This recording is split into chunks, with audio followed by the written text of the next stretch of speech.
Welcome back to Big Movie Mouth Off, the podcast where three Intermountain West critics make fools out of themselves about film. I'm Jeff Counts. I'm Brooks Bird. And I'm Adam McDonald. This is episode 50. I don't know 80. how we did it. Wow. We made it. And I promised you guys we would do something special for this episode, and we're not. I couldn't come up with anything. So That's the surprise. the surprise is Surprise! we're just gonna Surprise do is a we're off the hook. regular old episode. You're off the hook. No funny business. It is exciting though to be at this landmark with you boys. Thanks for being on this ride. It's Thanks been for a little, having us. well, of course, wouldn't want to do it with anybody else. And it's been a little while since we've had an episode because Adam and I are dealing with a lot of changes in our personal work lives, but it Yeah. does not mean anything's changing with the show. We're back on track. Everything's going to be okay, everybody. Brooks, I'm talking mostly to you. Everything's going to be okay. On this episode, we're going to do Scream 7. That's for you, Brooks. And we're going to do Project Hail Mary. That's for all of us. And then our guilty pleasure, of course, will be bad alien buddy films. There's so many. Researching to find my guilty pleasure was amazing because there are so many movies that fit this bill. But I guarantee you, you didn't pick mine and you didn't even see mine. I feel the same way about mine too. So Okay, well, let's find out. Well, then I doubt you picked mine because mine was one of the most obvious. Well, there's a lot of work to do before we get there, so let's get to it. First up is Scream 7. Brooks is going to take us through the synopsis, but before he does, here's some of that trailer. Hello? Hello, Sydney. Did you miss me? Nice little town you found. You and your pretty daughter. Reminds me of where we grew up. Well, you sure know a lot about me hiding behind a voice changer. Oh, I'm not hiding, Sydney. Okay, Brooks, tell us the story. I'm doing that in air quotes of Scream 7. I mean, it's the sixth or seventh Scream movie, depending on who you ask. It's either six or seven. Oh, Yeah, let's no. get some younger kids listening, right? Oh, Yeah, now that's this what we- show is that's what we time-stamped want. forever. yep. Very true. It's now timely and also long gone. So, we are in the officially titled Scream 7, and Sydney has moved away from Woodsboro, and she also sat out the last round of the New York shenanigans, which was better for her. Now she lives in Pine Grove, Indiana, and she has a daughter in high school named Tatum, appropriately named after her best friend from the original. She's married to, of course, I believe the sheriff named Mark, not from Scream 3, played by Joel McHale. And Ghostface comes calling. What more do I need? It pretty much is the most perfect Brooks movie, and I got to see it with Brooks, which I'm very Yeah, you excited did. about. That was fun. And I think I mentioned on a previous episode, I'm curious where you come down, Adam, but I've only ever seen one before this. I'd only seen the original. I haven't seen any of the intervening movies. Have you seen them all, Adam? Are you caught up? Yes. No, I've seen every single one of them. So, So I've got questions for both of you then. Let's start out this review by me asking some questions as a neophyte in this Scream universe. So it seems to me that the shtick is that the whole franchise is kind of making fun of horror movie tropes, of slasher movie tropes, right? It's supposed to be. Right. It's supposed to be. Yeah. They're not only doing it for us, the audience, people in the film are aware of it too. They'll say things like, well, it can't be that person. That would be too cliched. So they're aware of the joke too. The only person in this film that seemed to be completely unaware of the joke is Nev Campbell. Is that the way it's supposed to work? Is Sydney the only one who doesn't know what's going on? No. I mean, in the first one, they give her plenty of phone calls and Ghostface calls and asks her questions in the first one. Although I believe after that, it does kind of rely more on the supporting cast to be the meta referencing Greek choir. I mean, you got to have a straight person, for lack of better words. Well, she definitely is that because she seems to be completely not in on the joke. And I think I don't this think movie, she wants to be. I do love a film or a franchise or a concept that kind of makes fun of itself and makes fun of its own tropes. Meta films that discuss filmmaking and filmmaking traditions. I love that kind of thing. So I was all in sitting there with you, Brooks, because I thought that was really fun. But Adam, to me, this movie works least well when it's trying to be serious. There's some lines in it that are super Hallmark movie, not without my daughter kind of quality. And I felt like that's when it falls down. But what was your take on what worked and what didn't? Well, you mentioned before that the Scream movies kind of existed to poke fun at horror movies and make them very quote unquote meta. The rules of the whole sex drinking, I'll be right back, those kind of things. We can't do those. And then as they kept on going, then it was like, here's the rules for the sequel, then here's the rules for the requel. And this one didn't feel like it would tied into any rules. It kind of felt like they were making it up as they went. In the long run, you're going to a Scream movie because you want to see pretty people get stabbed to death. That's the whole Totally. point. And I think there can be a lot of good dynamics between Nev Campbell and her daughter and how they're trying to. I mean, we saw it with Halloween with Jamie Lee Curtis. It was kind of the same idea. I think that was better done. If you're going to ask me, kind of comparing the two, because it really didn't show off as much as like the trauma and everything that could happen to you as a teenager when your mom won't, like, your mom's history. You know what happened. You've seen the movies. So it's not like it's a surprise. But then you'd feel that closed off from the person you love and you look up to, blocking out that part of their life for you. So in a sense that was an important part of the story, but yeah, it did kind of go into that Hallmark-esque like, mom, whatever, fine, and like stomps out the room, or you won't let me wear the jacket, or whatever else it is. So Yeah. I think they could have handled that a bit better, but also, I think it's kind of unfair also if we're going to look at Halloween, because at that point in time, we're looking at someone who is now an adult and lived their full life and has kids themselves. Whereas this one is just a teenager, which we already know is already a hard time of life to begin with. But I do feel the movie slowed down a lot during those points. Was it overall important to the story? I mean, at the very end, like, you're Sidney Prescott's daughter. Like that was a cool line. I really enjoyed that line actually, but it did kind of drag it down and make it seem longer than it should have. So was it important? Maybe. Could they have shortened it up and maybe just have maybe one or two scenes around it? Yes, but it did kind of feel like there was that overall arch of that over the movie that didn't really need to be there. So, Brooks, if Adam is right, and the reason we go is to watch pretty people get stabbed, how would you rate the kills of this movie compared to the previous ones? Because for me, they were mixed. There were some awesome kills and some pretty lame ones. But what did you Yeah, think as an I aficionado? I think that goes with all of the entries. It's kind of like a give and take where it's one person just gets attacked from behind and stabbed in the back, and then another person gets to fly through the air and gets sliced to pieces and their guts spilled all over a stage. So, or impaled on a beer tap. Best kill of the Yes. movie. Easily Probably best of kill. almost the whole franchise. Yeah, if you've seen so Hot good. Fuzz, Top tier. Top tier kill. That one was excellent. But weirdly feels kind of out of place because it's so over the top. But It I was think funny. It was funny. exactly. Some of the other kills are hard to watch because you Mhm. actually are They're a little bit more frightened. But grounded. yeah, but this one was just hilarious. You and I burst out laughing when they took the gag all the way to its logical Oh conclusion. yeah. I mean, there was nowhere else for it to go, and Exactly. to actually hit the nail over the head Yeah, they did that. Well, made it work. Brooks, one of the things I know that you found fault with in this film is the reveal of the villain, which of course we're not going to talk about, and the motivations of the villain. So here's my last question for you, Brooks. Are the villain reveals usually this lame, or is it often better? Does it make more sense? And are their motivations a little bit easier to understand usually? This is absolutely the worst of all of them. Period. And part of the fun is also once you know who it was, why they were doing it, to go back and rewatch the movie to Right. try to kind of like piece together. I mean, we know a lot of these have multiple killers. And so, you could be like, who was doing this? Who was doing that? And try to, work backwards once you know who it is. But I feel like in this one, it was so obvious from the first time you ever see them. We're weeks later, so everyone knows by now that I mean, Ice Nine Kills has a video connected to this, and even they make a joke that the first rule you should know about a Scream movie is that there are always more than one killer. True. Except for Scream 3. Wait, does Scream 3 exist, Adam? I can't remember.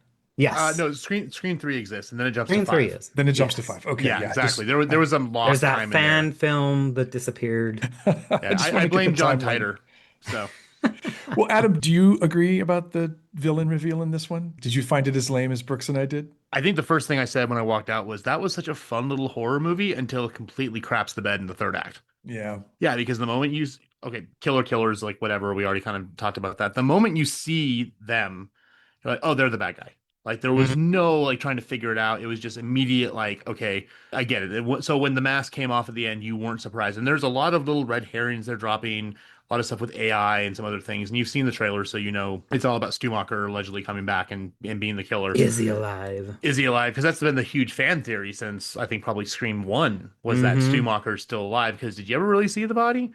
And they do lean in heavily to that, but they leaned in so much that you knew that's not the case. Like that's not a spoiler either. There's no Because way it could have duh. been that. Yeah, it was cool seeing Matthew Lillard come back though and do the AI stuff. That was Of course. I've been a big fan of his for years, and he's a really cool guy, not just Oh, for the yeah. Scream stuff. Released his own Ghostface vodka Yeah, he did just for this. just for this. Yeah, and he does stuff with Beatles and Grimm, which is a big D&D magic like specialty group. But going back to that one Scream movie that doesn't exist, I heard that the killer reveal in that was pretty lame, but that was genius No. compared to what this one is. If you go back and find a way to rewatch that non-existent film, it was so ahead of its time. That could be the case, but we'll never know. But yeah, it was like that. It's like what you wait for. You wait for that hood to come off and try to guess who it is. It's And when you Scooby-Doo for already adults. exactly, yeah, it's Scooby Doo. But once you already know who it is, and there's no surprise, and then they explain the why, and you're like, that is the dumbest reason. Like before, it was like, hey, it was her family, it was the granddaughter, it was best friend's uncle's nephew's roommate, whatever. It always used to be. Yeah, that was fun. And this one kind of feels like it's so far removed from the Scream franchise that if it wasn't for the fact that you had Nev Campbell in it, because Courtney Cox, by the way, is a wasted character. Like she's in it for This 5 minutes, time, and yeah. I know the last one was her movie, and we can give her that to a point. But if you're gonna bring the whole gang back together, and they do bring the whole gang back together, I'm not gonna tell you how, and that was actually This really enjoyable. I had a blast with that. this is one of But my biggest nitpicks. oh, well, I'll let you take over that in a second. But yeah, you got to have some kind of reason for the killer to be there and why they're doing it. And this one was just kind of like, oh, okay. Well, that was neat. I guess I they don't care. needed a killer. I don't know any of these characters, obviously, except for the experience I had, what, 20 some odd years ago. But I thought Courtney Cox was there only just to be a dispenser for the F word at important moments. I mean, she didn't really have much else to do. But Brooks, you said the bringing the band back together was something you didn't like. Well, it's something that should have worked better. It's the melding of, say, like the first, I'm going to use air quotes, four movies combined with the last two, trying to round them all up for this one, for those who were still alive. And everybody knows about the behind the scenes drama with the director dropping out because Hmm. Paramount fired Melissa Barrera. Yeah. And then Jenna Ortega dropped out, and then they turned it back over to Kevin Williamson.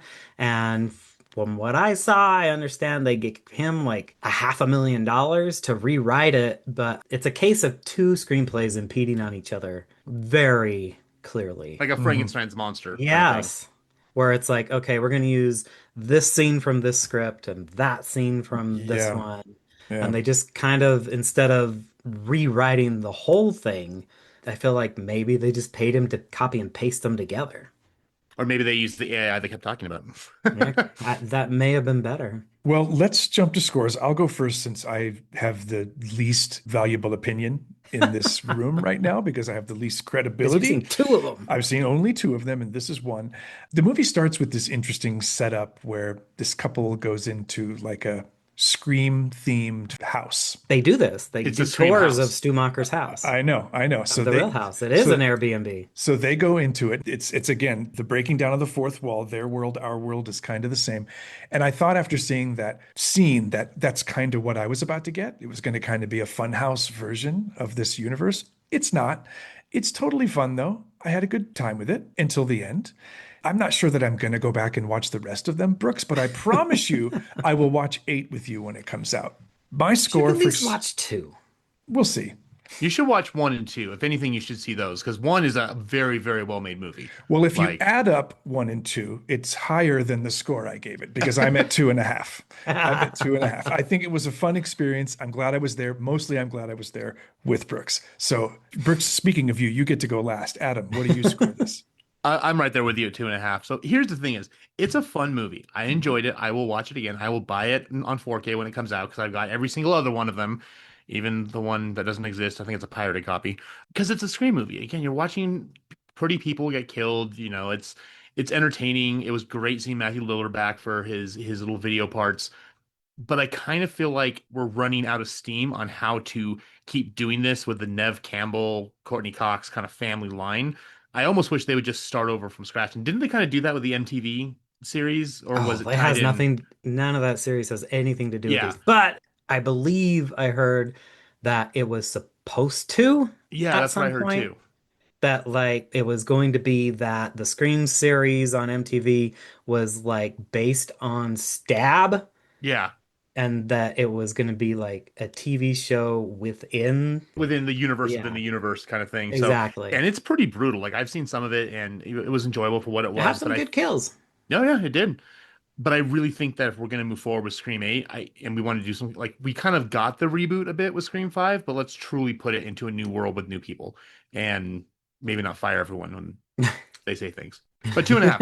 It's a fun little Scream movie. I just wish the ending was better. Mm, Brooks? that ending, yes. So, as we know, I am the most biased person on earth. My daughter is named Sydney Mm-hmm. for a reason. Mm-hmm. And normally I would be so enthusiastic to give this a full 4 stars, but there is that ending. And for me, it's from when she finds out who it is to the final confrontation. And then it seems to pick up its groove again a little bit A little bit. at the Hmm. end. And so there's just this little segment that just is so bad and stands out so much compared to the rest of the movie that I can only give it 3.5 this time. 3.5. Newsflash. Wow. Scream? You lost Brooks. There you go. They lost me for like 5 minutes. 5 minutes cost them Five for 50% of a five. star. All right. So, Brooks, you're at 3.5. Adam, Yeah. Two and a half. I'm also at 2.5. It's fun. Go see it if you're a fan. Oh, yeah. If you're not, I don't know. Maybe don't. We're going to talk about a movie that I think everyone should be seeing. We're talking about Project Hail Mary. Adam has synopsis duty on this one, but first, here's some of the trailer. Please state your name. Ryland Grace. I just woke up from a coma. I'm several light years from my apartment. And I'm not an astronaut. I'm not an astronaut. I'm not an astronaut. If you don't go, you die. With the rest of us. Okay, Adam, Project Hail Mary. Tell us about it. All right. Well, it's the end of the world as we know it. There's a thing called the Petrova line, like a line of light going from the sun to Venus, and whatever's there is causing the sun to slowly dim to the point where Earth will be dead within 30 years. Well, we come to find out that it's this little microorganism called astrophage that is doing stuff to absorb the light. So the government loops in Dr. Ryland Grace, played by Ryan Gosling, who is someone who is 2 days younger than me, has all of my talent and all my looks, and loops him in to basically travel to the star that's far away that is infected but is not showing signs of the dimming of the star like everything else is. So he kind of gets finagled to go on this trip, and when he wakes up, has amnesia, doesn't know what's going on, and then strangely meets a buddy, someone he wasn't expecting to find, and the two of them have to work together to solve this crisis to save both their homeworlds. Biggest mistake this movie makes is, and I've said it a million times, with the trailer. I think revealing the alien in the trailer was a mistake. I haven't read the book, but from what I've heard, that is held back in a way that is really effective. And I wish they'd left it that way. I think this movie, as we've talked about before, was made for people who read the book. I felt that way about Hamnet, and I definitely feel that way about this movie. Now, that being said, the trailer makes that mistake, so the alien is not a surprise. We all know it's there.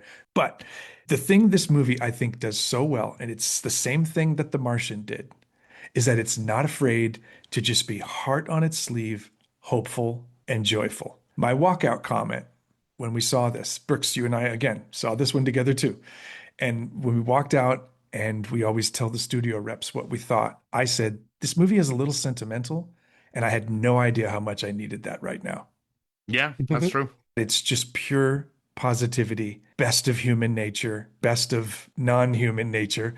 And I just loved every second I spent in that world. Before I turn it over to you guys, I'm going to talk about another comment that I heard one of our colleagues make to the studio rep as Brooks and I were leaving. This colleague said, "It's a little far-fetched. I nearly opened a window to jump out of it." Like I honestly don't understand that reaction to this film. Of course it's far-fetched. It's sci-fi. It is the job of sci-fi to be far-fetched. If it's going to be near-fetched, then it's boring. So I don't understand that And it's comment. a documentary. Yeah. So Brooks, I know that you were sitting with me and we both smiled a lot, but what's your overall emotional reaction to this film? Same as you. I mean, it puts a smile on your face from the get-go, which is kind of an interesting reaction when you're thinking about, the end of the world and a dude stuck on a spaceship by himself, waking up out of a coma and has no idea where he is or what's going on. But then as everything progresses and he starts to piece things together, and I mean, someone didn't think Ryan Gosling was a good choice to play the everyman, but you need kind of a goofball who can He's also play the straight face absolutely. scientist He's too beautiful to be a doofus, but he's so funny. He's got the greatest timing. naturally. Absolutely. He's got the greatest timing. He's got the greatest delivery. You can't give him a joke that he can't stick the I mean, landing he on. can, He's so even if it's a good. Beavis and Butthead sketch. Totally. I want to know from you, Adam, watching this film more recently than we did you hear anything about it? I know you read the book. What did you go in expecting? So basically, I mean, like, you're expecting the book, and from my understanding, like Ryan Gosling like optioned this before the book even came out. Maybe, I mean, he's Oh, been all wow. in since day one. Oh, So, Yeah, wow. according to the internet, they bought the rights in March 2020, and the book came out in 2021. Oh, So Ryan Gosling's been a fan since day one. So, and again, it's the internet. So if I'm wrong, shoot me a nasty email. One of the things that, and we've talked about it multiple times, is like when you do an adaptation of a book, it's so difficult because do you become so slavish to the material that you don't do your own thing? Or do you make a movie that's so spot on to the book that all of a sudden it's like, oh, it's a 5 hour movie or split in two, or does it have nothing to do with it? And of course, there's some important parts in this book that are left out that explain how they have the 30-year timeline and everything else, but it wasn't necessary for the story. There's a couple characters that were left out. Again, important in the book, but this is really, hey, we're going to say it's Rocky and Grace's story. yeah, I mean, they carry everything. And yes, there are flashbacks and show how he got there and everything with the astrophage. The directors are amazing. It's Drew Goddard writing it, so I had a lot of faith in them they would do it right, and they did it perfectly right for me. Like, there's a lot of stuff in the book that played out to where it was like, oh, well, this is going to take 15 minutes of screen time, and they did it in two, which is still covered the important plot point and how we got from point A to B with a detour in the middle, but we didn't need to spend 30 minutes diving into looking at microscopes and everything else. So for me, this was almost a perfect adaptation from a book to a movie. Also, at the same time, I also don't ever say, well, the book was better or the movie was better, because they're such two different art formats that you really totally. can't compare them. Except I will say that Fight Club the movie is better than Fight Club the book, and Chuck Palahniuk is basically the author. So I will go with that one. Brooks, I heard another podcaster call this movie basically a Robinson Crusoe story. Man stranded trying to save himself and figure out how to get home, basically. yeah. I think if that's true, it's one of the best versions of that archetypal story I've ever seen, because what he goes through, I know I talked about the joy and the hopefulness in this movie, but you earn the joy and the hopefulness because he goes Mm-hmm. through a Oh, lot yeah. of pretty difficult stuff. I know that everyone talks about Andy Weir as the great science writer. Like his science is something you can trust. I don't think it matters though, do you? Not in a movie, I don't think. I think in a book, you do need that, especially because you expect it from Andy Weir. And this goes back to like what Adam just said. I said the exact same thing about The Martian, where there were parts of the book that were like 20 pages. And you're like, why is this so long? And then in the movie, they do the exact same portion of the book in like a minute. Hmm. And it makes perfect sense. They didn't have to even cut anything out. And it was also written by Drew Goddard as well. So maybe we just need to have the man behind the cabin in the woods to adapt all of these movies moving forward. And Andy Weir just needs to have him a phone call away whenever he's got something new on the table. It is easier to film for an actor just to point to a thing. You can see it with your eyes, whereas an author has to explain it over the course of a Yeah, couple of pages. So exactly. there are some things that film can do that a book just absolutely cannot. But I want to talk to you guys about Rocky, and I don't want to give away too much about Rocky's character or their relationship, but I feel like the filmmakers, Adam, were trying to do two things with Rocky. They were trying to get some Grogu energy out of him, and they were also trying to make the relationship building with him like a rival. So they wanted something kind of Disney and something really high intellect. And I'm talking about the building of the language between them. I know that's an important part of the book. So how do you think they thread that needle between Grogu and a rival, assuming you even agree with me? So that's a difficult one because again, it goes, the time they spent learning the language in the book was much longer. Had more to do with And music, right? I think In they the did book. music. I haven't read it in a long time, so Yeah, Missy just finished it, and I think she mentioned that it was all mostly done through music. it might have been, yeah. Well, because that's how their creature talks. It talks Yeah, like in music, so that was kind which is of in the how movie. it is in the movie. Yes, I don't know if it was trying to go for a Grogu thing because I don't want to go out and buy a stuffed animal of Rocky. There's They, a w- there's they a will popcorn make one. bucket. It's the case that he's in, and Okay, he's they in it. they didn't have that at the theater when I was there. They had the star from the new Mario movie I there, but believe not it's a the Cinemark. yeah. I was at Cinemark, so I don't know. Huh. Maybe they were sold out. Lame. Brooks bought them all. Brooks Not bought them all, yet. yeah. I don't feel like they were going for that because again, I didn't notice him as cute. It was kind of like maybe adorable. Like you're like, oh, you're so cute, like that kind of thing, At but least not at like where, first. yeah, it's not like where I want to put him on my shelf, like I have with all my Baby Yoda stuff everywhere. So for me personally, I don't agree with that. I mean, they had to Mhm. make him so that without a face or without anything else, and just moving his hands, like with and the thumbs down thing was super cute. Like that's That was what I gave the rep when I walked out. They were like, "So what did you think?" And I just immediately thumbs thumbs down the down, yeah. movie. So that was part of the charm of the character. So yeah, charming's more what I'm looking for, I think. Yeah. I think the character was meant to be charming, not cute per se.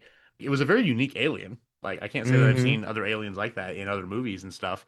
And I feel kind of like my mental image of Rocky was brought to life on screen. So for me, that worked really well. But I don't feel like they were trying to cutify it to sell merch. But I could be also wrong because I'm wrong about a lot of things. It's So not so much about selling merch. It's more for me about selling the premise because if they weren't after some of that good Grogu energy, I don't think they would have shown what they did in the trailer. Because you see the little thumbs Mm. down bit in the trailer and it's cute. And I think it was meant to lure people into the theater, people who are used now to adorable sidekicks for their human heroes. And I think that that was done intentionally. It could be I'm wrong. Could be that I'm just reading way too much into it. Obviously, it didn't hit you the same way, Adam, but Brooks, I'm curious what you think about their relationship, the two of them. You talked about how perfectly cast Gosling was Gosling. for this. What do you think about the quote unquote casting of Rocky and his depiction? It was James Ortiz. He was the voice and the lead puppeteer. He hmm performs this character. There were, it looks like, five other puppeteers that they had a name for on set, but it's a full performance. And I think that having someone actually perform this instead of it just being green screen Ryan Gosling performing against tennis balls enhances everything. It's on set. He can touch it. He can react to it. It would have probably come off way more like a Grogu situation if it had been CGI. And I know Yeah, the and Grogu is a lot of animatronics too, but I guarantee that there's probably way more CGI than they'll ever admit to. Brooks, Grogu is real. Didn't you watch the Oscars? He was sitting there right next to Kate Hudson. He's real. I mean, How dare you? I would want to be real if I was sitting next to Kate Hudson too, But right? the one thing I will say is this is yeah, there is so much practical effects in this. Like the whole movie is Yeah. like practical effect. We watched a video last night with one of the guys from MythBusters who was interviewing the production designer who it was a half hour little short about how they just made the cockpit scene Yeah. and how every single one of those screens, that's not a green screen. They actually have a screen displaying whatever was on there. Mhm. You could go in there, you could touch every single button and flick every switch. And so it did make it that really tactile environment to where Ryan Gosling's up there doing stuff and he's literally doing it. It makes it that much more immersive for him in an 8 foot space, by the way, because Yeah. Mm. again, it was built to the right scale. So if you get a chance, just Google production designer Project Hail Mary, half-hour video. You'll love it. I will also give this movie major props because of course there's gonna be CGI places like in the space and everything, but the stuff on the ship was real. It was Yeah. them building these entire sets, and they would move and turn and do all these crazy things. So I'd also argue that Ryan Gosling's character is the side character and that Rocky's the main character, but that's just me. If you just compare technology, if Mm, it's just a He one to says it one, too. He yeah, says yeah. it. absolutely. Ryan Gosling's character would agree with you, Adam. I don't know how real the science or anything in this movie needs to be for it to work. It's a film. I don't need it to be Hmm. real, but I do have to admit that it felt real. I couldn't disagree more with our colleague that said it was far-fetched. This seemed like something that might actually be possible at some point in the very near future. It felt that way. And I'm not talking about the hard science of what we saw on screen. I'm just talking about the fidelity that the movie had with its own rules. We talk about movies following their own rules all the time. And I thought this one did that really well. I just can't think of a foot that the team put wrong in this. This is the movie we should have gotten with Rogue, or not Rogue One, the Solo Solo. movie, because Phil Lord and Christopher Miller were doing that one. They got kicked out because I guess Disney found out that they were somehow secretly making a comedic buddy movie. And I don't know how Solo wasn't supposed to be. And Yeah, right. this is what I wanted, and now we finally got it. Well, let's score this. For me, it is an absolute four-star movie. Every movie is given a job description, and I love the movies that do exactly that. And this one does. It knows what it is. It nails every aspect. I left there with the biggest smile. It's still making me happy talking about it with you guys. So I don't know how to do anything except give it the maximum amount of stars. Four. There's a lot more stars in this movie than four, but for Big Movie Mouth Off, that's what it's going to get. Brooks, what about you? I'll just cut to the chase and give it the four as well. I mean, it doesn't do anything wrong, even with the length. People could complain that the movie's too long, but I feel like it's probably the exact right length for what it is. It probably could have been so much longer. But then if you had made it shorter, most of it would have felt like something was missing, or something may have been sped up too much, or it would have just made the most random things feel more out of place. And then you've got the characters, they work so great with each other. And like you said, it's nice to have something that just leaves you hopeful. And I know that there is one scene that was added to the movie, but there is also the last scene that was kept Yeah. for the movie. Yep. Mhm. And it couldn't have ended any other way in both cases. Well, Adam, I want to skip you because you didn't agree with my academic and really well thought out point about Grogu and Arrival. But but I'm gonna let you give your scores as long as you don't forget to mention how great Sandra Hüller is in this movie as well. Oh yeah, no, she's good in everything she does, and it took me a second to remember where I knew her from because like I know her, and I Oh, was like yeah. bugging me, and like oh yeah, duh, it's her. So Rocky has five appendages, and so we can't give five thumbs down, but I'll give four thumbs down. There So we go. four thumbs down from me, but for everything you already said, like I have no complaints about this movie. It turned out better than I could have expected, and I went in with really high expectations based on the pedigree of everyone involved. So This movie is just amaze, amaze, amaze. Four stars all around from the Big Movie Mouth Off Boys. All right, when we come back, we're going to talk about other movies that have alien buddies that maybe weren't too good or just were way under the radar. We'll be right back. Don't go anywhere.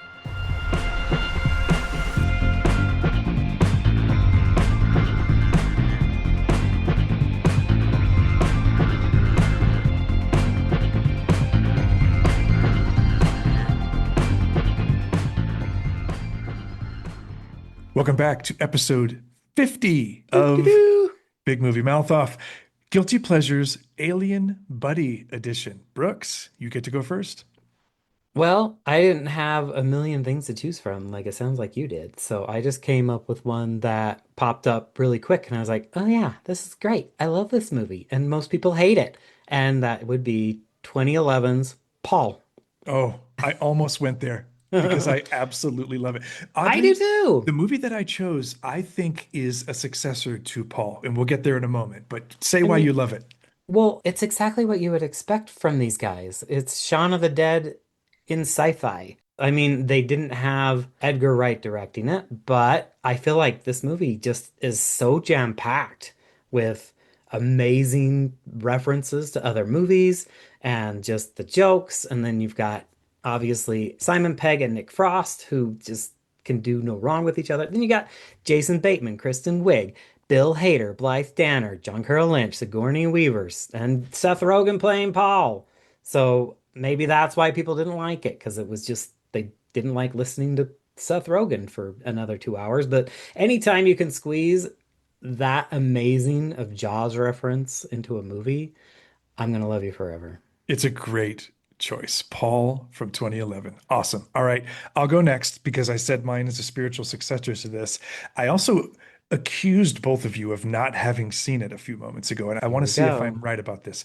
I'm talking about a movie that came out in 2023, and it's Hmm. just a single name, and it's called Jules. Did you see the No. movie Jules? No. It stars Ben Kingsley. It's got Jane Curtin in it. It was directed by Turtletaub, who is mostly a producer, but has directed a few things. It is a movie about a curmudgeonly old guy living a quiet life in the middle of Pennsylvania. That's Ben Kingsley. Wow. And an alien crashes in his backyard, and he's this little blue dude. And they spend the rest of the movie, him and the other retirees in his community, trying to figure out what to do. The alien is the MacGuffin. It's really about the relationship between these elderly folks and their arguments and their agreements and their attempts to be heroic. It's a wonderful movie, and nobody saw it. It gets decent reviews when you look it up, but I think those reviews came from six people, and I'm three of them. It just nobody saw it. So Jules from 2023, starring Ben Kingsley, is my Hmm. choice for guilty pleasure. Adam, bring it home. So I did see the trailer for that, that I never heard anything about it ever again. So mine is one that I don't think anyone knows about. You two will probably know about it. Saw it randomly. I think we got it from Blockbuster as a kid, but I am going back to 1987's Batteries Not Included. Aw. So it's very, very basic. It's like this nice couple owns an apartment building. Someone wants to come tear it down, tries to send the mob to force them out. And then these weird little robot aliens come and kind of take care of them and rebuild the place and fight the bad guys. And it's just a cute, cute little movie. Nothing life-changing. I mean, I don't It's think a there's classic. anyone in it who It's did much more afterwards. it's quintessential Amblin. Yeah, exactly. It feels like, it's a lighthearted little movie, but if you've never heard of it, it's really cute, good for the whole family. I There's think it's nothing bad in coming it. out on 4K. I mean, it did decently well when it came out, but I we just saw it by accident one time. I think my mom rented it and kind of one of those little movies that stuck in my head. And I haven't seen it in a while, but when we talked about buddy movies, this is like the first thing that came to mind because they're just these cute little robot aliens with little babies and they Hmm. take care of each other. What's the title again, Adam? Batteries not included. From 1987. 87. Mine was 2023's Jules, which I don't think anyone has seen except by accident also. And yours, Brooks? 2011's Paul. Paul. All right, I'm going to go first on coming attractions because there's a connection.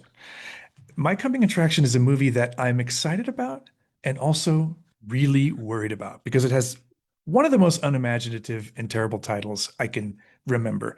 It's called Desert Warrior. And it stars Ben Kingsley, which is why I'm mentioning it. It's also got Anthony Mackie. It's also got Sharlto Copley. It's a Middle Eastern historical hero drama, kind of along the lines of Braveheart or Gladiator, something like that. It's Rupert Wyatt. It's Rupert Wyatt. That's the reason I'm cautiously optimistic because he did Rise of the Planet of the Apes and other wonderful things.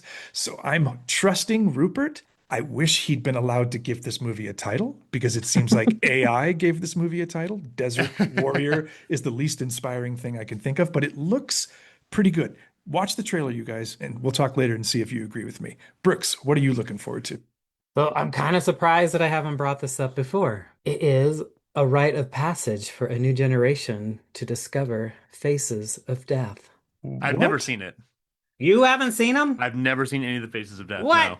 I was very, very young when that was a thing. And So you I stumbled upon Batteries Not Included at the VHS store, not Faces of Death. I watched them It was when like I was very young. conservative part of California, okay?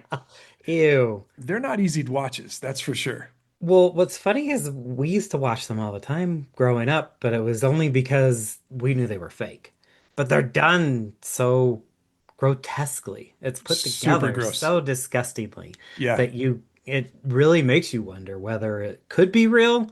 And I think some of the footage was real, but I believe most of the stuff that was real is more of the animal stuff, which now seems almost more horrifying When is that to coming think out? about.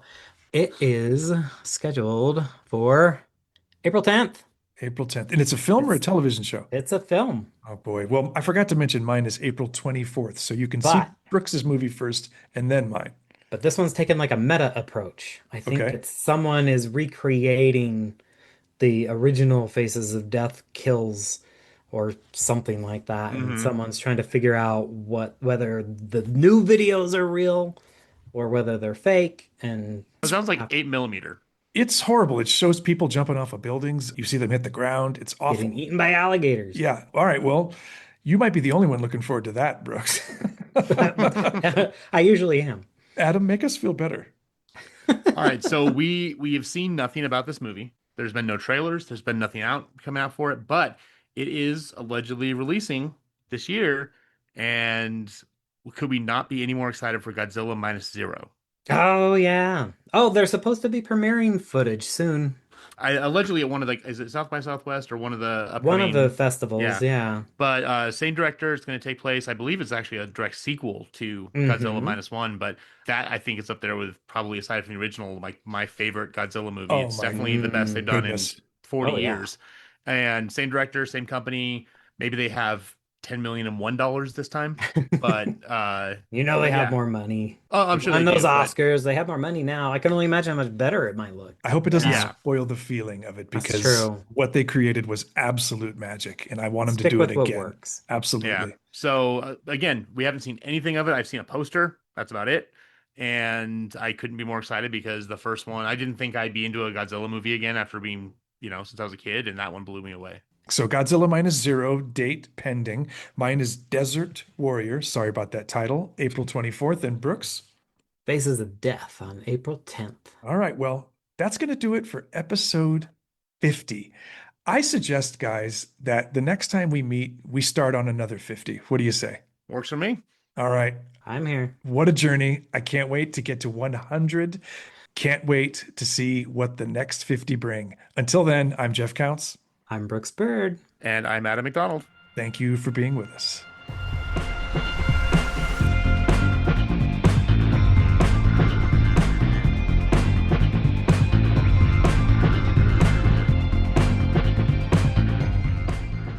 Big Movie Mouth Off was produced and edited by me, Jeff Counts, and co-hosted by Adam McDonald and Brooks Bird.